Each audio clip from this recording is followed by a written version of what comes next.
Am I the jerk for not wanting to go to my dad's place anymore because he always takes his girlfriend and her daughter's side over mine?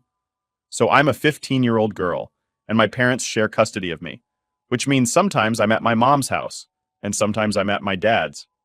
It's kind of random when I switch between houses. About a year ago, my dad started dating this woman named Emma, and she has a daughter, Sarah, who's about 12 or 13 years old. Emma and Sarah started hanging out at my dad's place a lot. They have their own apartment, but it seems like they're always over at his house. The first time they stayed the night when I was there, I woke up in the middle of the night to find Sarah in my bed. Emma brought this cot bed thing for Sarah to sleep on, but for some reason, Sarah ended up in my bed instead. I wasn't cool with that, so I made her leave my bed. But then my dad and Emma got upset with me. They said I was being mean, and that since I have a bed already, I should share it. There's also this super comfy chair in the living room at my dad's place that I got as a gift. I love that chair, and it's supposed to come with me when I move out. But Sarah always wants to sit in it, and even if I get to it first, my dad tells me to give it up to her because they're guests. So here's the deal. I often end up sitting on the floor at my dad's place. Why? Well, it's because my dad loves chilling in his special reclining chair, and Emma, she sprawls all over the sofa like it's her bed or something. Because of this, I usually just hang out in my room instead. It's not like I enjoy sitting on the floor, right? Who would? It feels like I'm a pet or something, and I'm not about that life. My dad, he tries to get me to come and sit with them. He calls me into the living room, but honestly, why should I go sit on the floor? That doesn't sound fun at all. He thinks I'm just being a typical difficult teenager, but I don't see it that way. I mean, I was out with my mom before coming over to his place. We even did some fun stuff together before she dropped me off at dad's. Oh, and guess what? My mom got me this super cool blanket. It's got my favorite sports team on it. I was so pumped about it. I mean, I couldn't wait to snuggle up with it. Sounds a bit silly getting excited over a blanket, right? But it was awesome to me. So I brought it over to my dad's house because I wanted to use it there. But here's the kicker. My dad made me share it with Sarah. He said it wasn't fair that I got something new and Sarah didn't. It's like everything I get, I have to share. It's the same old story with pretty much anything cool that comes my way. So when Sarah gets her hands on something cool, my dad always says, "That's Sarah's, she got it, so she decides what happens with it." And if Sarah doesn't feel like sharing, she doesn't have to. No questions asked. Like, this one time, Sarah was reading a book of mine. It was one of my favorites. Suddenly, Emma and my dad started having this big argument. Emma was so upset she wanted to leave right then and there. Sarah, seeing all the drama, decided she wanted to take my book with her. I was like, no way, because I didn't want her to leave with my book. My dad got super mad at me. He was like, just let her take the book. In the end, Emma and my dad made up, and I got my book back. But I kept thinking, what if they hadn't made up? I would have lost one of my favorite books for good. Now about ice fishing. It's been this special thing between my dad and me since I was 7. Just the two of us, hanging out and ice fishing together. But this time, he decides to bring Emma and Sarah along. And guess what? They spent the whole time complaining. It was supposed to be our father and me time, and it just wasn't the same with them there, especially with all the whining. Update. So after all that mess with my dad, Emma, and Sarah, yeah, you remember the whole me feeling like an outsider in my own dad's house? I decided I was done. I was seriously done putting myself in situations where I felt more like a guest than his daughter. But just when you think you've seen it all, life throws you a curveball that makes you rethink everything. A couple of weeks after I decided to take a break from visiting my dad, my grandpa, Dad's dad, reached out to me. Now, Grandpa's always been this quiet type, you know? Not one to get involved in drama or take sides. But this time, he said he wanted to talk, just him and me, no parents involved. I was hesitant at first, but curiosity got the better of me, so I agreed. We met up at this little diner he loves, the kind with the best milkshakes in town. It felt weird, sitting there with him, knowing we were about to dive into some heavy stuff. But Grandpa, in his calm way, just started talking about life, family, and how sometimes adults make mistakes trying to do what they think is right. He didn't excuse my dad's behavior, but he made me see that maybe, just maybe, my dad was struggling with how to blend his new family with his old one, me. The real kicker? Grandpa had talked to my dad before our meetup. He told me that my dad was genuinely sorry for how things had gone down. He'd been so caught up in trying to make Emma and Sarah happy, he didn't realize he was pushing me away. My dad wanted to make it right, but didn't know how to start. Grandpa suggested something so simple, yet so perfect, it almost made me laugh. A father-daughter camping trip, just like we used to do before Emma and Sarah came into the picture.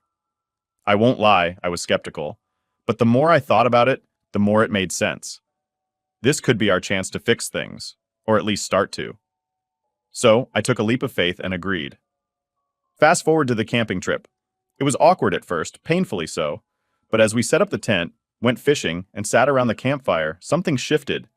We started talking, really talking about everything, how I felt, how he felt, and how we could move forward. It wasn't an instant fix, but it was a start. But here's where the drama kicks in again.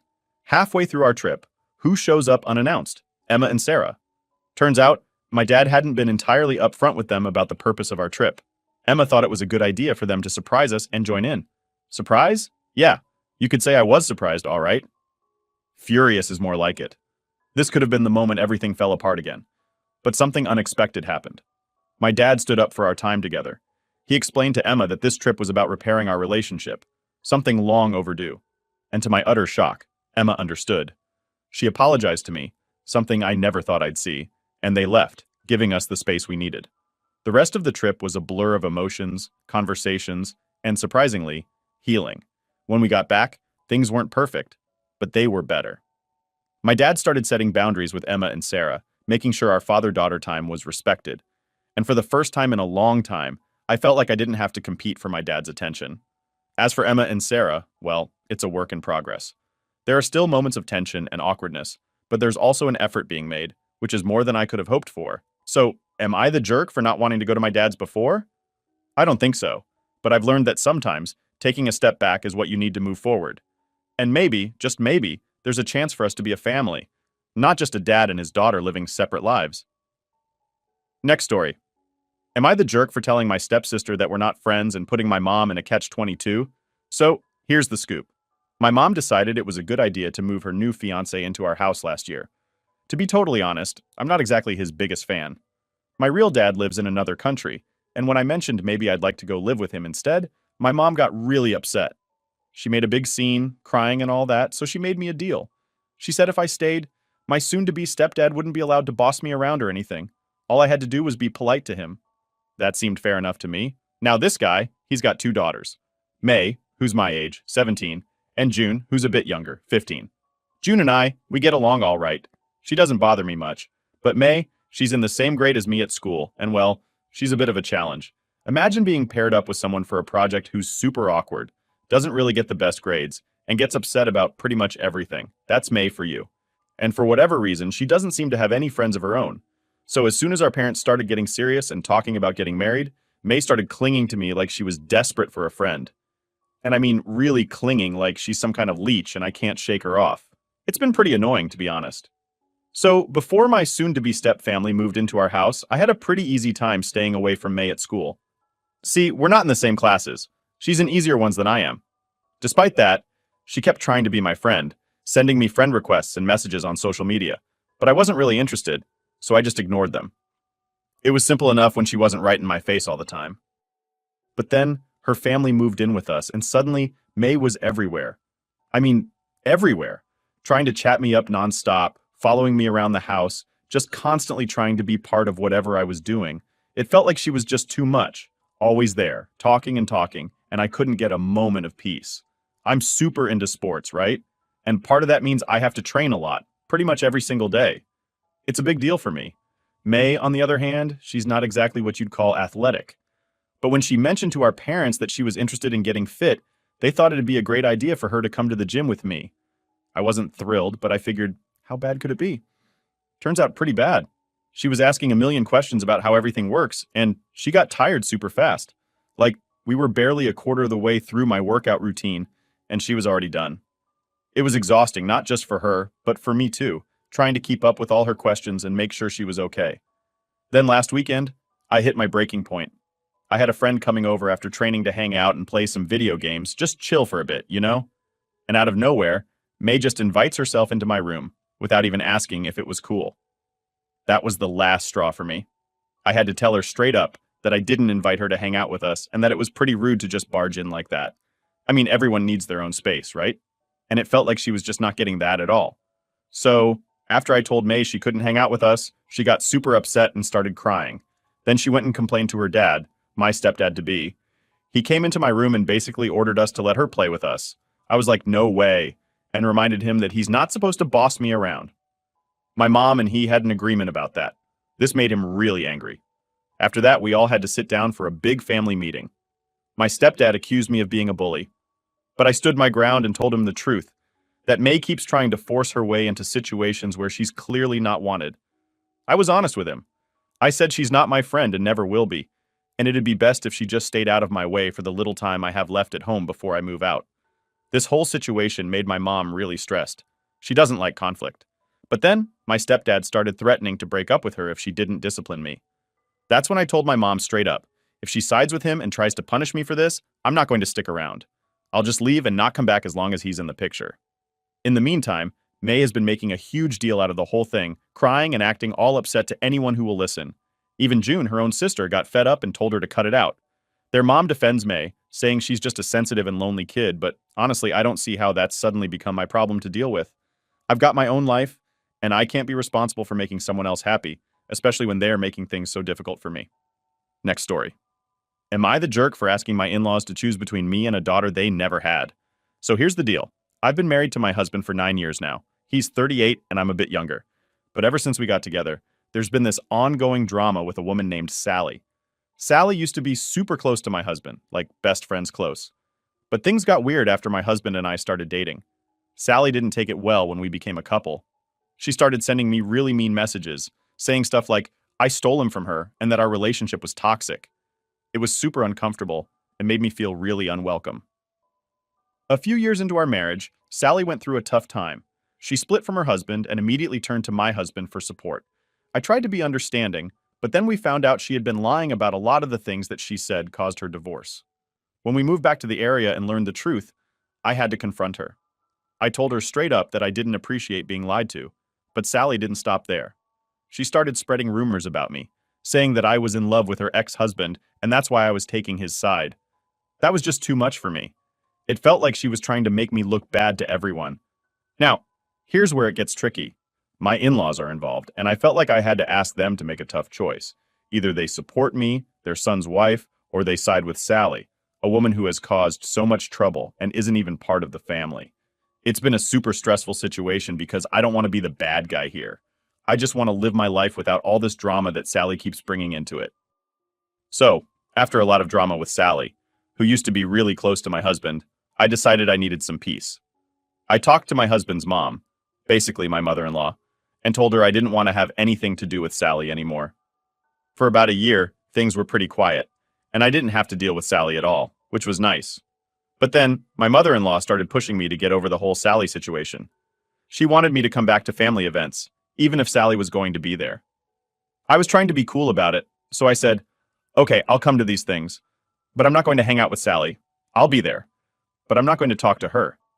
It seemed like as soon as I agreed to that, Sally somehow found out I'd be around again. She started sending messages to my husband, saying she missed their old friendship and stuff. It felt like we were back to square one. Then, out of nowhere, I got this really mean email from someone I didn't know. It said some pretty nasty stuff. At first, I thought it was just some random person being mean online, but we did a little detective work. We found out the email came from the same area where Sally lives. Plus, it mentioned things only someone who really knew me would know, like details from my private Facebook group, and even used my first and middle name. It was super creepy, and honestly, Sally was the only person I could think of who would do something like that. So, I decided it was time for another serious talk with my husband's parents. I sat down with my mother-in-law and father-in-law and explained the whole email situation. I told them I wanted to keep my distance from Sally for good. It was a big decision, but I needed them to understand that I couldn't have someone so negative and mean in my life, especially someone who would go as far as sending hateful emails. It was important for me to stand my ground and make sure my in-laws knew I was serious about not wanting any contact with Sally. So, things got really intense with the whole Sally situation. After getting that mean email and deciding I didn't want Sally anywhere near my life, not even by accident, I had a big talk with my husband's parents, my in-laws. It got to the point where we basically had to lay it all out for them. We told them they had to choose who they wanted around at family get-togethers. It was either me or Sally, but both of us couldn't be there. It was a tough spot to be in, but things couldn't go on like they were. My mother-in-law, though, she really wanted things to go back to how they were before all the drama. She kept saying she wished my husband and Sally could be friends again. She thought that would magically fix everything, even though I was totally not okay with being around Sally. I tried explaining to her, again, all the nasty stuff Sally had done and said to me. But my mother-in-law just didn't want to believe it. She kept saying that Sally was like a daughter to her, that she was family, and she couldn't imagine Sally doing anything wrong. As for my father-in-law, he didn't even want to talk about it. Whenever we tried to bring up what was going on, he'd just leave the room. He didn't want to listen to anything bad about Sally, no matter what. So there I was, feeling totally stuck and wondering if I was the one being unreasonable here. It felt like I was in a no-win situation, trying to protect myself from someone who was clearly causing trouble, but also not wanting to upset my husband's family. It was a lot to deal with, and I couldn't help but question if I was the one causing all the problems by standing up for myself. Last story. Am I the jerk for defending my grandmother's decision to put me in her will and life insurance as main beneficiary? So, I'm 30 years old, and I've always had this special bond with my grandma. Even when my aunts and cousins were living with her, she and I had our own special time together. This connection started because my own mom, her daughter, wasn't really there for me when I needed her. But as I grew up, my grandma and I discovered we had a ton of things in common. When I was 16, I decided to become legally independent, and my grandma was right there cheering me on, supporting me through everything. Once I was on my own feet, I made sure to help my grandma out any way I could. She has trouble seeing, which means she can't drive, and especially after my grandpa passed away, she really needed the extra help. So, I did whatever she needed, like going grocery shopping for her, doing yard work, and giving her house a good deep clean. Even though we're a big family, none of my other relatives, not even her own kids or my cousins, stepped up to help her out like I did. Not too long ago, my grandma had a serious accident. It was so bad she needed surgery, and we almost lost her. Thankfully, she's back home now and getting better, but she needs a lot more help than she did before, so she decided it was time to make some changes to her will. Originally, her will was set up so that half of her money and stuff would go to her 3 children, and the other half would be split among me, my sibling, and my 4 cousins. But after everything that's happened, my grandma made a big change. She decided to leave about 80% of everything she has to me and my kids, and the rest of the family would share the remaining 20%. So, after my grandma decided to change her will, giving me and my kids about 80% of what she has, and leaving the rest to be split among the other family members, my family got super mad. My mom and I had just started to fix our relationship, but now she's so upset she won't even talk to me. My aunt is really angry too. She calls me every day, saying I tricked my grandma, who she thinks is too old and weak to make her own decisions. My aunt even went as far as to call Adult Protective Services on me, claiming I'm stealing from my grandma. But I keep saying that my grandma knew exactly what she was doing when she changed her will. It was completely her choice. Now, there's more to the story. I recently got some money from a settlement for child support that was supposed to come from my biological dad. My family thinks I somehow took this money unfairly, which should have gone to my mom instead. They're using this situation, plus the whole thing with my grandma's will, to say I'm just out to get money from my family members. But here's the thing. I received the child support directly because my mom wasn't taking care of me. I was neglected and ended up in foster care before I decided to become legally independent at 16. Through all of this, my grandma was the only one who really stood up for me. She wanted to take me in when I was younger, but couldn't because of her own health issues. So am I really the bad guy here for accepting what my grandma wants to give me, especially considering everything we've been through together?